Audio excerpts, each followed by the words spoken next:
Another day, another ganap. Dahil ratatat ako kahapon, ayan na, naratatat na ang damit ko, nabutasan na. Magdadala nga din ako ng bala ko in case of emergency. Skyflake.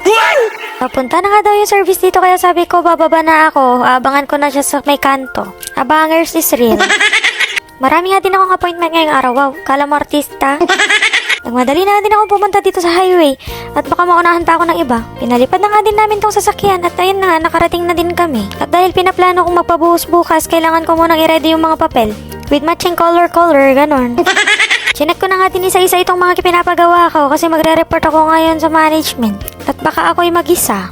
Nire-ready na nga din namin tong mga bubuhusan namin bukas. Nagpaporma na kami. Pinamadali ko na nga din itong electrical. Sabi ko sa kanila, bilisan na nilang mag-install, baka tirahin pa ng iba.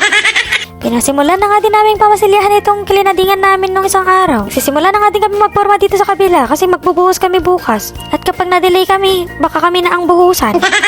Nasa dulo na nga din sa wakas yung mga naghahakot ng lupa. Malapit na nga yatang magkakalyatong pet ko, kakahintay. Sana all hinihintay. Oh my God! Nagmadali na nga din akong pumunta sa conference home nila. Magsisimula na daw yung meeting. May dala-dala nga din akong laptop, wala lang, props ko lang.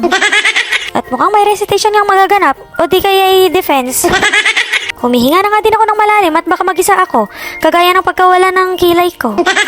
Pero habang wala pa sila, rock and roll muna. Nag-CR nga din muna ako at naihina ako sa sobrang daming tanong nila. Tanong na hindi maubos, problema na nakakalurod. Pagbalik ko nga dito sa site ay pinapahiran na nila ng lason to para sabi ko mamayang alauna makakapag-skim coat na kami. At ito na nga lang ang natitirang masakit sa mata. Pagpunta ko nga dito sa may gilid ay ang sisipag nila. Kaya niloloko ko sila, narinig yang lang yata ako kaya biglang sumipag. Wala nga din kaming dalang baon ngayon kaya sabi ko doon na lang kami kumain sa may karinderya. Mas maganda nga din kumain sa may karinderya kasi maraming pagpipilian para more chance of winning. Pagbalik na namin dito sa table namin, kakain sana ako ng rambutan pero rambulok na lang yung natira. Bakit? Sana ako nagkulang. Ginagawa ko na nga din yung mga papel na kailangan pa. Ganon dapat, action agad. Mga kaibigan, iboto nyo ako sa susunod na leksyon. Alaunan na nga at kailangan na namin mag-toolbox. Kaya sabi ko sa kanila, bilisan na nila bago pa minute ang ulo ko. Tawang-tawa nga sila at buti pa daw yung aso, marunong sumunod. Nagsisimula na nga din kami mag-skim coat dito para maputian na to ngayon. Umalis nga din muna kami at bibili kami ng heat gun para hindi lang ulo ko ang umiinit. Nagmadali na nga din kami bumalik ng site at may naghihintay daw sa akin, yung kakausapin ko. Nagsimula na nga din kami magkapit ng tiles para malaki-laki yung accomplishment namin. Pagbalik ko nga dito ay naputian na nila lahat kasing bilis ng pag-iwan niya sa'yo. Pinalikan ko nga din itong bubuhusan namin bukas. Titingnan ko kung ano ng status. Nakapagsimula na nga din magbakal dito, buti naman. Pinapabakalan na nga din namin yung mga pwedeng buhusan. Nagpa-deliver na nga din kami lahat ng mga kailangan namin bukas para buhos na lang. Syempre, Girl Scout at Boy Scout kami.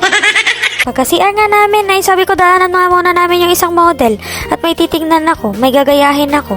Kopya is here.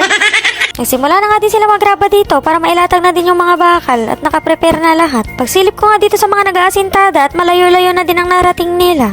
Baka sa sobrang sipag ng mga to, asintadahan na din nila kahit hindi namin kontrata. Nagpapakabit na nga din ako ng bricks dito sa may dulong unit para maganda-ganda na din siya tignan. Parang yung nagpapagawa. Ang bilis nga din nilang in-skim coatan to. Ilang oras lang.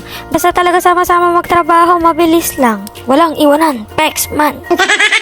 Ginugulat ko nga yung nagbibilang. Sabi ko, hold up po. Kahit isa lang. Kinuha ko na nga din yung mga gamit ko at sabi ko magpapahatid na ako. At nagulat pa ako, ang dami nila dito sa labas. Nag-aabang pala ng sahod. Sabi ko tuloy, paldo na naman. Pero sabi nila paldo din daw sa utang. Yun lang.